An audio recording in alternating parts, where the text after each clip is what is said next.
Salut tout le monde, bienvenue dans ce nouveau numéro de Ça part en livre. Aujourd'hui on va parler d'un événement que j'ai découvert plutôt récemment, mais surtout on va parler des bandes dessinées qui sont éditées à cette occasion.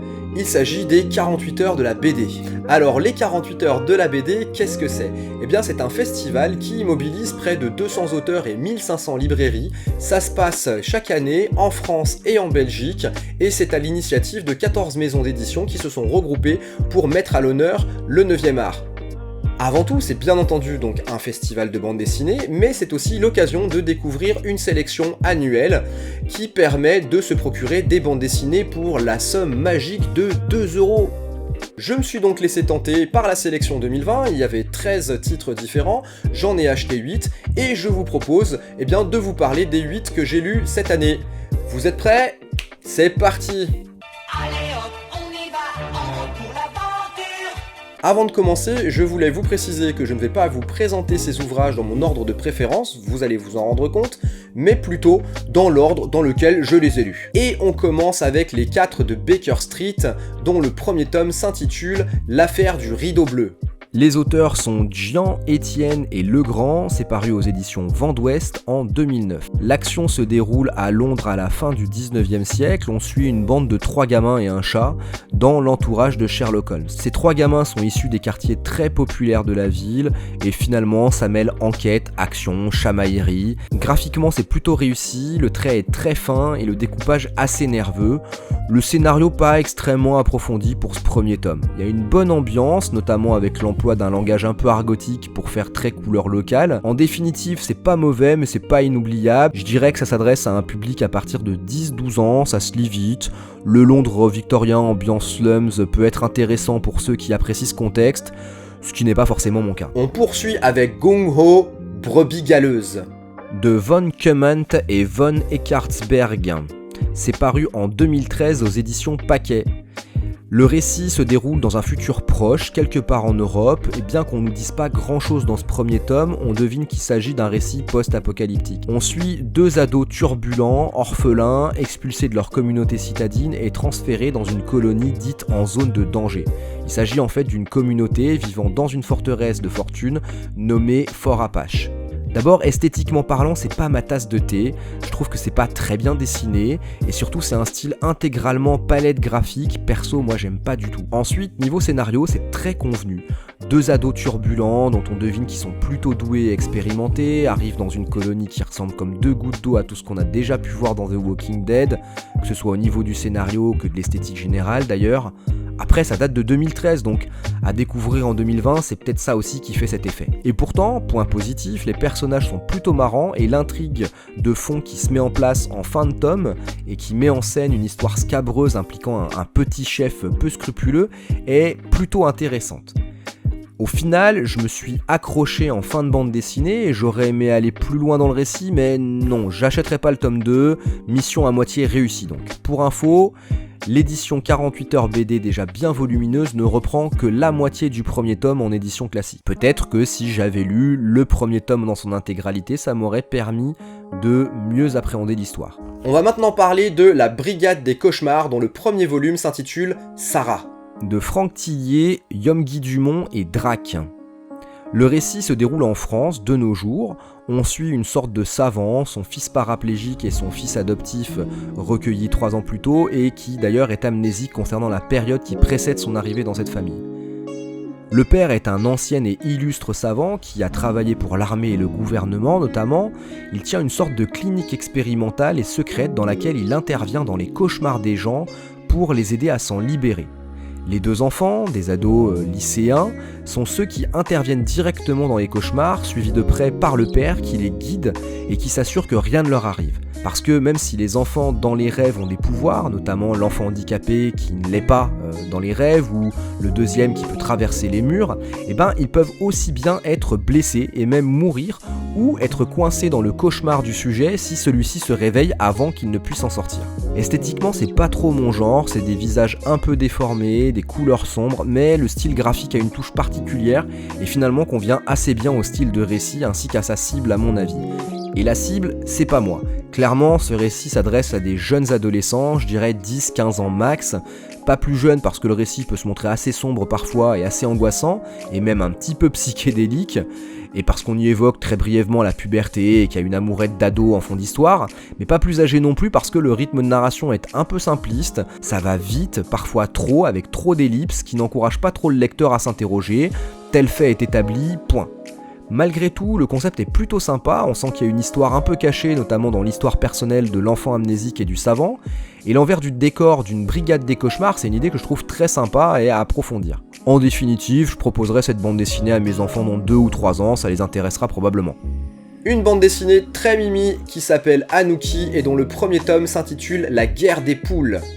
De Frédéric Maupaumé et Stéphane Sénégas. C'est paru en 2011 aux éditions de La Gouttière. Anouki est un petit Amérindien, on le suit au cours d'une journée durant laquelle il lui arrive quelques mésaventures, notamment à cause d'une bande de poules. Le graphisme est très sympa, les couleurs toutes dans des tons bruns, le déroulé des actions utilise des ressorts comiques assez classiques du même genre que les dessins animés courts comme ceux de la Warner par exemple, des chutes, des luttes, des courses, des explosions, patati patata. C'est un format un peu particulier car même si je m'attendais à un récit pour enfants, c'est pour ça que je l'ai acheté, j'ignorais un point important, c'est une BD sans bulles et sans aucun mot, juste quelques onomatopées. Et en fait, il s'agit d'une introduction à la bande dessinée que même les enfants qui ne sont pas encore alphabétisés peuvent lire et comprendre. Et à la fin de l'histoire, il y a d'ailleurs quelques pages d'activités, de devinettes, de jeux, etc. Au final, je dirais que c'est court, c'est vraiment pour les tout petits, mais c'est drôle, c'est plutôt joli, c'est assez dynamique et c'est effectivement parfait pour expliquer à un petit comment une bande dessinée se lit. On poursuit avec Clos, dont le premier tome s'intitule Éveil. Par Jurion et Ozanam aux éditions Le Lombard et c'est paru en 2013. On suit un collégien de nos jours, entre ses copains, ses embrouilles, son crush pour une jeune fille de sa classe. Finalement, Ange Tomassini, le protagoniste, pourrait être un adolescent tout à fait lambda si son père n'était pas un très riche industriel et que, en partie pour cette raison, il n'était pas chaperonné par un garde du corps. Et puis, depuis quelque temps, Ange s'aperçoit que dans des situations dangereuses ou d'extrême angoisse, un homme tigre apparaît pour le défendre. Évidemment, même son meilleur ami ne le croit pas, mais comment expliquer que récemment, tout le monde, y compris les profs, lui fout une paire royale ?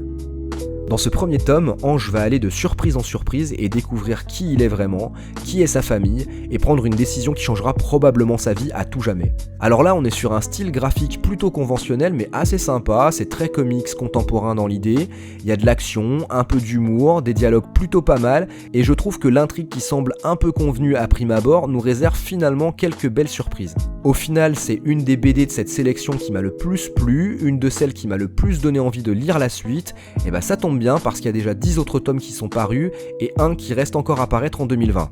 Nous replongeons dans les faubourgs londoniens du 19e siècle avec Moriarty, Empire mécanique. Par Duval et Pecot et Subic Scarlett. C'est paru aux éditions Delcourt en 2018. On suit ici le célèbre duo londonien Sherlock Holmes et le Dr Watson. Le récit tient place dans un Londres fictif, mais assez proche de l'histoire de base, en 1899. Le duo enquête, première originalité, sur la disparition soudaine du Dr Jekyll. On a ici affaire à une histoire plutôt originale dans un univers un poil steampunk, automates, dirigeables et autres véhicules à vapeur autonomes y sont légion, mais ça reste très léger comme si finalement tout allait basculer à cette époque, avant que la dystopie prenne vraiment son essor. On y croise toute une galerie de personnages de l'époque, dont le Dr Jekyll et son double maléfique Mr Hyde, Mycroft, le frère de Sherlock, mais aussi l'héritière de l'empire d'Alfred Nobel, et donc un certain Moriarty, censé avoir disparu quelques années auparavant. Sur fond de Londres crasseux, d'histoires de lutte politique entre conservateurs et trafiquants de drogue, le récit est plutôt tourné vers l'action avec un Sherlock maître de l'art du déguisement et de la bagarre, sans oublier ses habituelles brillantes déductions. Au départ, j'étais pas hyper client du style graphique, je trouve que la colorisation notamment est trop sombre avec des effets d'ombre parfois curieux et qui me semblent difficilement justifiés même pour accentuer le côté glauque des rues londoniennes. Mais je dois reconnaître plusieurs mérites esthétiques à cet ouvrage. D'abord, c'est un bel objet de plus de 70 pages, d'un format un peu plus grand que de la BD franco-belge classique. Le papier est très épais, j'avais souvent l'impression d'ailleurs de sauter une page en le feuilletant, et à la mode des comics, on a le droit à des couvertures supplémentaires que je trouve personnellement très réussies. Le scénario est intéressant, et même si à la base je ne pensais pas du tout continuer l'histoire, en refermant la BD, j'ai eu un petit moment de frustration. L'opération est donc réussie parce que j'aurais probablement pour objectif, un jour au moins, de boucler cette aventure en 2 tomes et peut-être de poursuivre sur les autres déjà parus. Un manga avec Fire Force par Atsushi Okubo, paru aux éditions Kana en 2016. Le récit se déroule à Tokyo, dans ce qui semble être un présent dystopique. Le monde entier est terrifié par un phénomène apparu quelques années auparavant, sans qu'on sache d'ailleurs trop pourquoi ni comment. Des phénomènes de combustion spontanée d'êtres humains ont lieu très fréquemment et de manière totalement aléatoire. Pour lutter contre ces phénomènes, bien plus complexes à éteindre qu'un incendie classique, des brigades spéciales ont été créées. Elles regroupent à la fois des pompiers ordinaires, des religieux, qui sont là pour libérer l'âme de la personne qui se consume lors d'une intervention, et des personnes elles aussi atteintes de ce phénomène de combustion, mais dites de 2e génération, c'est-à-dire en capacité de contrôler les flammes, ou de 3e génération, c'est-à-dire en capacité de créer et de maîtriser les flammes. On suit donc les aventures du jeune Shinra, un 3e génération qui désire par-dessus tout être un héros et qui intègre la 8e brigade Fire Force. Au sein de cette brigade, on fait connaissance avec 5 autres personnages hauts en couleur et aux caractéristiques propres. C'est plutôt pas mal réalisé, et même si le style graphique est assez conventionnel pour du manga, les personnages ont un style sympa et surtout c'est plutôt pas mal écrit. On alterne entre scènes d'action et dialogues assez drôles tout en découvrant en fond une histoire qui semble relativement sombre. Je ne connaissais pas du tout l'auteur, je n'avais jamais entendu parler de ce manga, en même temps je ne suis pas très manga, mais franchement j'ai avalé ce premier tome d'un trait et si je tombe sur le 2e, je le prendrais bien volontiers. Un bon shonen que je vous conseille si vous aimez les récits pleins d'action, d'humour avec une touche de fantastique. Et pour terminer, un manga mais à la française, Radiant, qui paraît aux éditions Ankama depuis 2013. L'action se déroule dans un monde imaginaire, à une époque indéterminée, et dans ce monde, des monstres apparaissent régulièrement, des monstres immenses et destructeurs nommés Némésis. Bien entendu, la plupart de la population redoute ces monstres qui en un simple contact foudroient littéralement leurs victimes. Mais parmi celles-ci, certaines, très rares, survivent. Ces personnes voient alors leur vie littéralement changer par leur infection. Cette maladie se manifeste par des changements physiques, psychiques, mais aussi des pouvoirs. Parmi ceux-ci, nombreux sont ceux qui apprennent alors à les maîtriser pour devenir des sorciers. Mais ces sorciers sont eux-mêmes pourchassés par une organisation nommée Inquisition qui poursuit des recherches et des exécutions sur ce type de population. Malgré le contexte que je viens de vous décrire et qui pourrait être le prétexte à une aventure sombre et relativement effrayante, c'est exactement tout le contraire qui s'y déroule. On suit donc Seth, un jeune sorcier très enthousiaste mais aussi très gaffeur, qui va s'employer à devenir un chasseur de Némésis. On a ici affaire à un manga type aventure où on comprend très vite qu'elle va nous mener sur le chemin d'une longue quête initiatique du héros, mais avec toujours beaucoup d'humour. Une partie des méchants est vraiment très drôle et souvent assez ridicule, le personnage principal et ses acolytes rencontrés en cours de chemin sont tous bien barrés aussi, et on y croise une foule de personnages secondaires eux aussi très hauts en couleur. Malgré ça, on devine le début d'une aventure prenante, profonde et avec quelques touches inquiétantes en surplus, notamment de la part de l'Inquisition, que l'on voit assez peu dans ce premier tome mais dont on comprend assez rapidement la puissance et la détermination. Pour l'aspect graphique, enfin, c'est bien fichu, c'est dynamique, le dessin ne sort pas des sentiers battus, mais le trait est précis et l'aspect global sert très bien le propos. De même, le chara-design n'est pas très déroutant, mais c'est propre, c'est efficace et ça a le mérite de permettre à tout type de lecteur de s'y retrouver, a fortiori les gens peu amateurs de manga, comme moi. Bref, vous l'avez compris, c'est probablement l'ouvrage que j'ai préféré parmi les 8, et je pense sérieusement à me procurer le tome 2 très prochainement. Et voilà, cette vidéo touche à sa fin. J'espère qu'elle vous aura plu, j'espère aussi et surtout qu'elle vous aura donné envie de lire une ou plusieurs de ces bandes dessinées.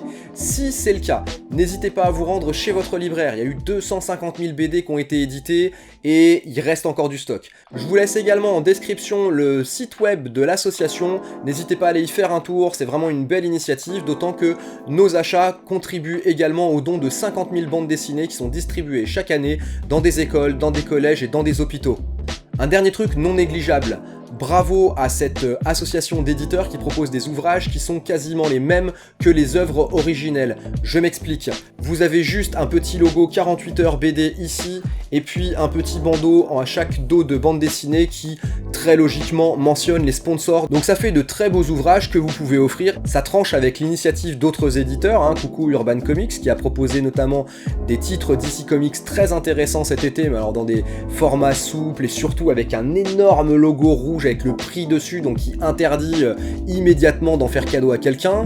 Bref, si vous avez aimé cette vidéo, eh bien laissez-moi votre plus beau pouce bleu, n'hésitez pas à vous abonner et à activer la cloche afin d'être prévenu lorsque je sors une nouvelle vidéo.